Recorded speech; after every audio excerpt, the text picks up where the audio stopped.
Sugeng dalu Pakde lover, kepanggihan malih nggih kalian Pakde menika lan kados saklumrahipun Pakde menika badhe ndongeng alur cerita saking film-film ingkang panjenengan sedanten request. Dan untuk hari ini requestan datang dari teman kita yang satu ini. Dia merequest sebuah film yang berjudul Love Lesson. Film ini adalah film drama romance yang menceritakan tentang seorang cowok yang masih kuliah dan suatu saat dia bertemu dengan seorang cewek yang lebih dewasa yang merupakan seorang pencipta lagu, dan sejak saat itu dia ini memiliki perasaan yang tidak bisa ia temukan dengan cewek seumurannya.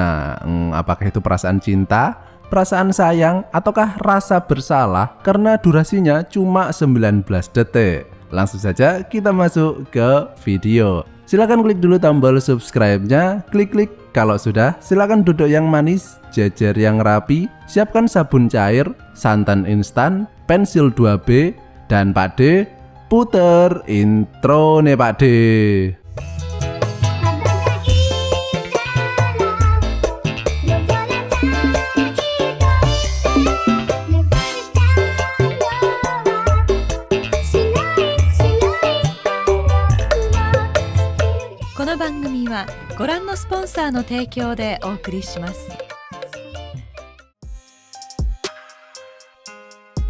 Film ini dimulai dengan seorang cewek yang sedang bermain piano yang sangat mancung ya. Seharusnya kelihatan sih.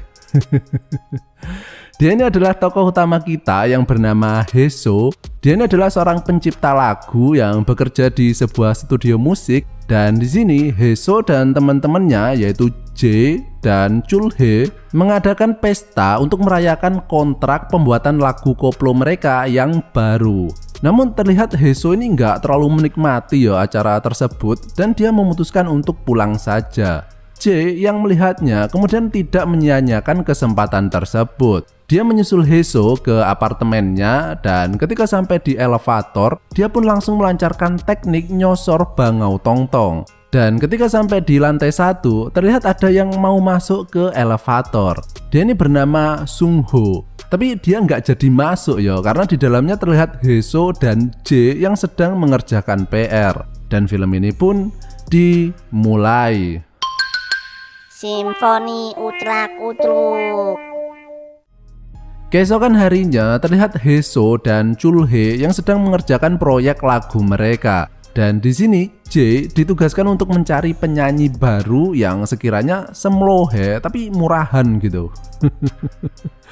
Cewek ini bernama Jessica, dan memang harga itu mempengaruhi kualitas yo. Dia ini memang cakep tapi suaranya itu hancur banget. Ya berhubung mereka ini studio kecil-kecilan yo, jadi mereka harus menghemat pengeluaran. Malamnya Heso pulang, dan di sini dia melihat Sung Ho yang sedang nongkrong bareng gebetannya. Tapi kemudian ceweknya itu marah-marah karena tangan Sung Ho menjalar ke arah yang tidak ditentukan. Heso yang melihatnya kemudian senyum-senyum sendiri sambil pergi ke elevator. Tiba-tiba Sung Ho yang juga hendak ke apartemennya kemudian bertemu dengan Heso lagi. Dan di sini Sung Ho jadi salting yo karena dia teringat dengan kejadian kemarin malam pas Heso sedang seruputan dengan J. Namun di sini justru terlihat Heso yang sedang memperhatikan bocah ingusan tersebut dari belakang. Keesokan harinya, Sung Ho yang sedang mengikuti kelas melukis kemudian menceritakan kejadian tersebut ke temannya yang bernama Bumso. Dan dari sini Sung Ho ini sadar bahwa dia ini mungkin lebih tertarik ke wanita yang lebih dewasa. Malamnya terlihat Chulhe yang sedang mencoba merekam suara Jessica. Dan di sini mereka kemudian baru mengetahui kalau suaranya itu bener-bener busuk banget.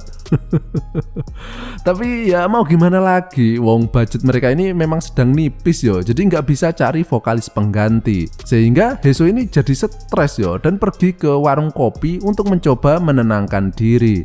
J yang melihatnya sekali lagi ingin mencoba mencari kesempatan di dalam celana yang kesempitan. J kemudian mengajak Heso pergi dan berusaha menciptakan fenomena mobil goyang. Tapi sayangnya Heso ini lagi banyak pikiran banget sehingga dia menolaknya dan justru pergi meninggalkannya. Heso kemudian mampir ke Indongapret untuk belanja roti kempit. dan tiba-tiba terlihat Sung Ho yang muncul untuk beli rokok. Nah, dari sini entah kenapa Haeso ini jadi tertarik banget dengan sosok Sung Ho yang terlihat begitu polos, sehingga dia mencoba mengikutinya dan memperhatikannya dari kejauhan. Keesokan harinya, Sung Ho bareng Bum-so yang sedang main bola bekel kemudian istirahat di depan warung Mbok Darmi. Dan beberapa saat kemudian muncul Haeso yang berjalan melewati mereka. Padahal kan ini di kampus toh. Mereka berdua pun penasaran mau ngapain Haeso ada di kampus mereka. Dan ternyata Haeso di sini diundang sebagai narasumber di kelas musik. Mereka pun masuk ke kelas tersebut meskipun itu bukan kelasnya yo. Dan ketika seluruh penghuni kelas tersebut fokus ke apa yang dijelaskan oleh Haeso, namun Sung Ho justru fokus ke analog stick PS dual vibratornya. Jadi dia ini menghayal yo. Dan ketika tersadar, Sung Ho kemudian bergegas keluar untuk mencuci muka. Namun di sini pun dia ini masih aja tetap melanjutkan hayalan tingkat tingginya. Setelah acara seminar tersebut selesai, mereka kemudian meminta WhatsApp ke Haeso dengan alasan pengen mengikuti les musik. Padahal aslinya sih mereka ini nggak ngerti sama sekali dengan musik.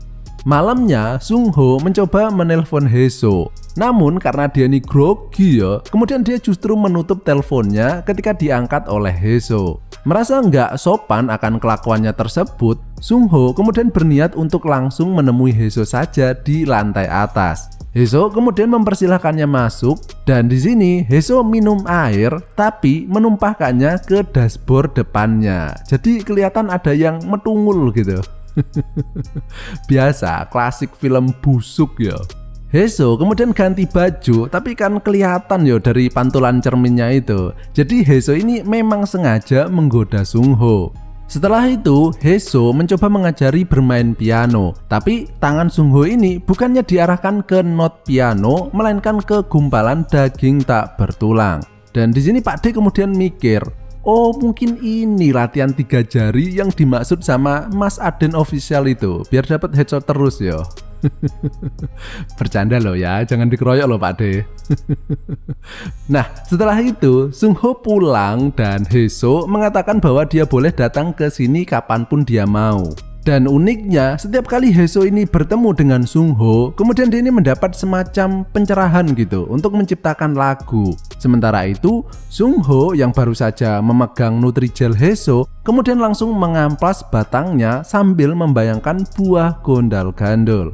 Nah, setelah kejadian tersebut, Sung Ho ini jadi mulai lebih berani ya ke Haeso. Ya, meskipun belum melakukan penggenjotan sih. Haeso ini mengajari bagaimana teknik nyosor yang baik sesuai dengan ketentuan SNI. Dan Haeso ini juga mulai menikmati keberadaan Sung Ho di dalam kehidupannya. Dia ini sering banget menjemput Haeso dan diajak ke berbagai tempat. Bukan cuma sekedar untuk liburan yo, melainkan untuk melatih vokal dengan cara memainkan mikrofon milik Sung Ho. Dan setelah pulang, mereka pun melanjutkan acara karaokean tadi. Yang kalau Pak D dengerin sih, suaranya itu celepak-celepok. Nggak tahu itu genre musik apaan. Kayaknya sih sejenis musik rock gitu. Tapi vokalnya itu lebih dalam. Jadi di dalam rock gitulah. Keesokan harinya, setelah sekian lama berpetualang cinta bareng Sung Ho, Haeso ini kini berhasil menyelesaikan lagu barunya. Dan lagunya itu bisa dibilang cukup memuaskan yo. J yang sebenarnya menaruh hati ke Haeso kemudian bertanya kenapa dia ini sekarang susah banget kalau diajak jalan olehnya. Tapi Haeso yang nggak peduli dengannya kemudian langsung pergi untuk menjemput Sung Ho. Tapi setibanya terlihat Sung Ho yang sedang bareng gebetannya tadi yang sebenarnya cuma ngobrol aja sih. Karena Sung Ho ini sekarang jarang banget masuk kuliah yo. Namun Haeso yang melihatnya kemudian agak sedikit kecewa atau gimana gitu. Karena dia ini sendiri nggak ngerti perasaannya ke Sung Ho itu sebenarnya apa. Haeso pun pulang dan di depan apartemennya terlihat seorang cowok. Dia ini adalah mantan pacarnya Haeso yang datang untuk melakukan penggenjotan. Dan berhubung Haeso ini agak down ya melihat Sung Ho tadi, maka dia pun tidak menolak ajakan mantannya tersebut. Sementara itu, Sung Ho yang sudah pulang kemudian hendak pergi ke tempat Hae-so. Dia pun langsung masuk ke apartemen Hae-so dan di sana dia melihat Hae-so yang sedang molet-molet karena digenjot mantannya. Dan Hae-so pun juga menyadari keberadaan Sung Ho ini. Sung Ho kemudian merasa begitu sedih melihat wanita yang sangat disukainya ini ternyata ladangnya kini tengah disiram oleh cowok lain. Keesokan harinya terlihat Chul Hae yang stres karena meskipun lagu ciptaan Hae-so itu bagus, tapi suara Jessica itu sangat hancur Namun di sini Hae-so itu nggak fokus ke ocehan Chul Hae karena pikirannya ini masih terngiang-ngiang ke tampang Sung Ho yang sangat sedih ketika melihatnya bareng mantannya. Sehingga dia pun kemudian mencoba mencari-cari keberadaan Sung Ho, mulai dari kampusnya, di halte, sampai ke tempat nebeng wifi gratisan, tapi dia tidak bisa menemukannya. Dan masalah nggak berhenti sampai di situ. J yang merasa sakit hati ke Hae-so kemudian pindah ke studio lain sambil mencuri lagu baru milik Hae-so tadi. Dan karena tenggang waktu kontrak tersebut hampir habis manajernya mengatakan akan membatalkan kontraknya jika Hae-so tidak bisa memberikan lagu baru kepada mereka. Hae-so kemudian meminta waktu 1 minggu untuk mengerjakan lagu baru pengganti. Namun di sini Hae-so yang sedang banyak pikiran, khususnya ke Sung Ho, tidak bisa mendapatkan ide untuk menciptakan lagu seperti halnya ketika Sung Ho masih di sampingnya. Dan tiba-tiba muncullah Sung Ho, entah dari mana saja dia ini menghilang, dan kemudian mengutarakan perasaan cintanya kepada Hae-so. Dan akhirnya mereka pun melakukan pertarungan kolosal antar gender. Keesokan harinya, Hae-so yang memang sedang punya tanggungan untuk menyelesaikan proyek lagu baru, kemudian pergi dari kota dan memilih nyepi di pedesaan agar dia bisa fokus ke pembuatan lagu. Tapi dia ini nggak memberitahu kepergiannya tersebut kepada Sung Ho, sehingga Sung Ho ini selama 1 minggu tersebut ngenes menunggu kabar dari Hae-so.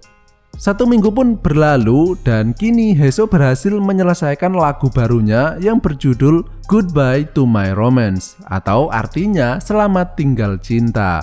Kalau kalian search judul lagu ini di YouTube, kalian bakal menemukannya di posisi pertama. Nah, Hae-so tadi kemudian berniat pergi untuk menemui Sung Ho, tapi terlihat Sung Ho kini udah move on dengan cewek gebetannya tadi. Jadi bisa dibilang lagu yang diciptakan oleh Hae-so ini benar-benar menjadi kenyataan di kehidupannya. Sehingga Hae-so pun mundur dan berpikir mungkin ini adalah hal yang terbaik bagi Sung Ho, sehingga akhirnya dia pun memutuskan untuk tidak pernah menemui Sung Ho lagi.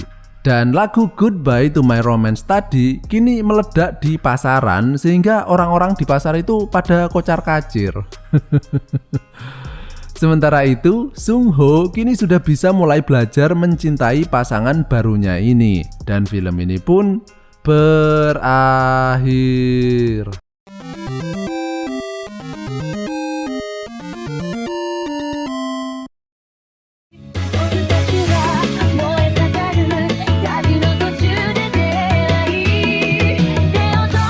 Meskipun film ini film romance, tapi ya biasa aja sih romansnya kalau menurut Pak D Karena Pak D itu lebih fokus dan berpikir gimana caranya tubuh seterincing itu bisa menghasilkan susu cap nona dengan tutup yang sangat menjulang. Ya wes lah, cukup sekian, dan jika kalian masih pengen mendengarkan suara Pak D, kalian bisa melakukannya dengan cara mengklik salah satu video yang muncul di layar kalian saat ini. Oke wes, terima kasih dan sampai jumpa di tongkrongan selanjutnya masih bersama Pak D. Bye bye.